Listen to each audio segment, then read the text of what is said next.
January 9th, 2026, Matthew 9. Getting into a boat, Jesus crossed over the sea and came to his own city. And they brought to him a paralytic lying on a bed. Seeing their faith, Jesus said to the paralytic, "Take courage, son, your sins are forgiven." And some of the scribes said to themselves, "This fellow blasphemes." And Jesus, knowing their thoughts, said, "Why are you thinking evil in your hearts? Which is easier to say, 'Your sins are forgiven,' or to say, 'Get up and walk'? But so that you may know that the Son of Man has authority on earth to forgive sins." Then he said to the paralytic, "Get up, pick up your bed, and go home." And he got up and went home.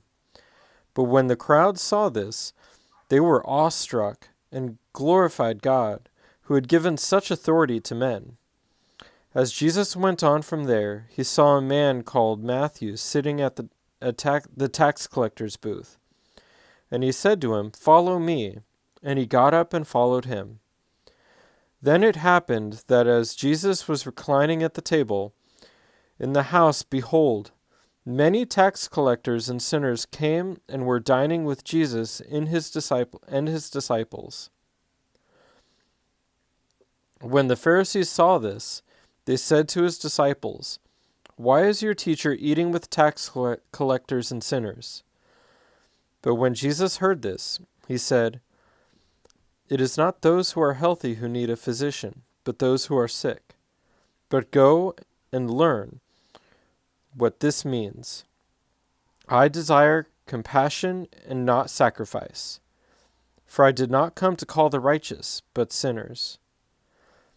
Then the disciples of John came to him, asking, "Why do we and the Pharisees fast, but your disciples do not fast?"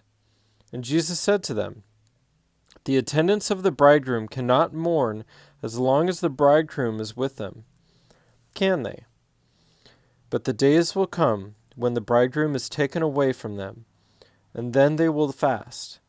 But no one puts a patch on an unshrunk cloth or on an old garment, for the patch pulls away from the garment, and a worse tear results.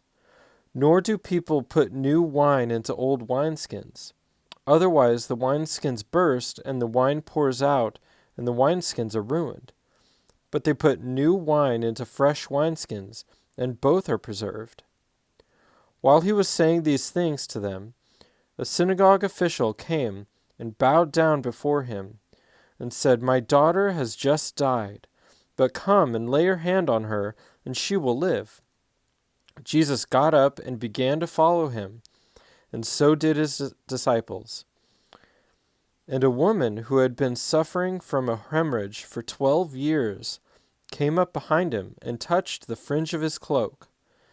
For she was saying to herself, "If I only touch his garment, I will get well."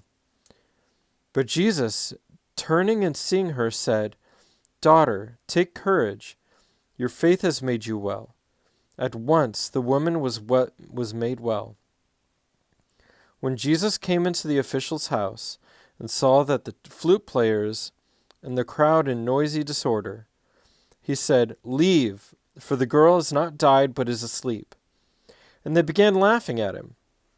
But when the crowd had been sent out, he entered and took her by the hand, and the girl got up. This news spread throughout all the land.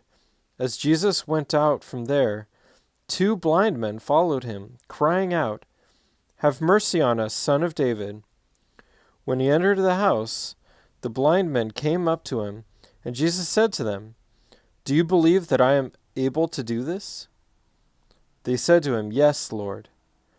Then he touched their eyes, saying, "It shall be done to you according to your faith."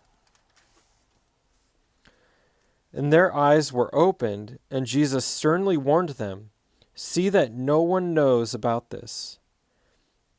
But they went out and spread the news about him throughout all the land. As they were going out, a mute, demon-possessed man was brought to him. After the demon was cast out, the mute man spoke, and the crowds were amazed and were saying, "Nothing like this has ever been seen in Israel." But the Pharisees were saying, "He cast out the demons by the ruler of the demons." Jesus was going through all the cities and villages, teaching in their synagogues and proclaiming the gospel of the kingdom, and healing every kind of disease and every kind of sickness. Seeing the people, he felt compassion for them, because they were distressed and dispirited, like sheep without a shepherd. Then he said to his disciples, "The harvest is plentiful, but the workers are few. Therefore beseech the Lord of the harvest to send out workers into his harvest." Matthew 9.